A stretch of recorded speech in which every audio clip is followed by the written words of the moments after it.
Hello, my name is Madison Sprato. My presentation is called The Road to Today, How the Media and Society Got to Where We Are. So what you'll learn in my presentation is that the media has not always looked the way it does today, and there have been many events that led to where we are. So let's go. So our starting point is the 19th century. Throughout this period, many developments in several different industries helped shape what our media and society looks like today. Transportation and manufacturing felt the effects of industrialization and urbanization in this time period. Modern day manufacturing techniques were popping up because of advancements in technology. Add in a growing population, and you result in the idea of supply and demand. Because of said advancements, everything became mass. Mass marketing, mass communication, and even mass politics. Because of this switch to mass, the media industry had to change its ways to meet the demands of the new capitalist economy. With the increased presence of mass, the media was forced to change as well. The advent of chain ownership, such as chain stores seen like McDonald's or big corporations, but this is specifically for news, grouped advertising sales, and increased use of the telegraph and other ways to get information out. Essentially, the media became commercialized. It was for profit now. That wasn't the only thing to change. The ins and outs of the media career changed as well. With the growth of the industry, more specialized roles were needed for both reporters and editors. Jobs in the media became more respected, and it moved from just a job into a profession due to the responsibility, ethics, and attendant roles that journalists face. And it's what we face today. It's no different. But now it's seen as a profession and not a job. So that's a rundown of what has changed within the media. Now let's take that and combine it with what has changed culturally and economically. Capitalism culture is born. Because of the consumer culture that arose from the beginning of capitalism, the press has to change to meet the needs of people in order to be profitable.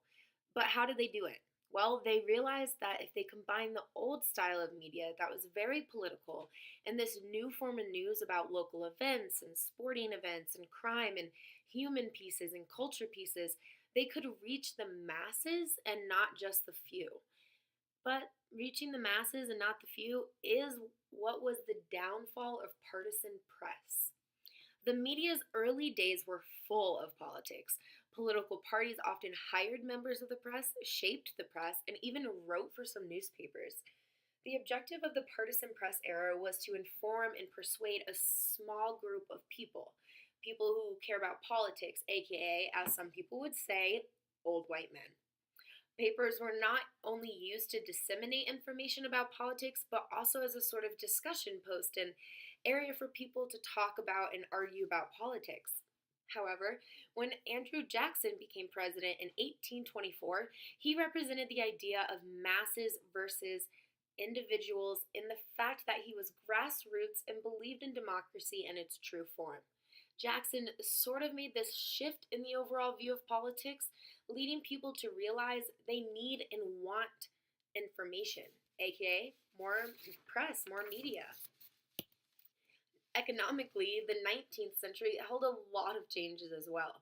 After the conclusion of the war in 1812, the United States didn't rely on England's manufacturing anymore. They now had a means to do it themselves. With that independence, new forms of transportation were needed, and they came, such as the Erie Canal. So what has this whole presentation even been about?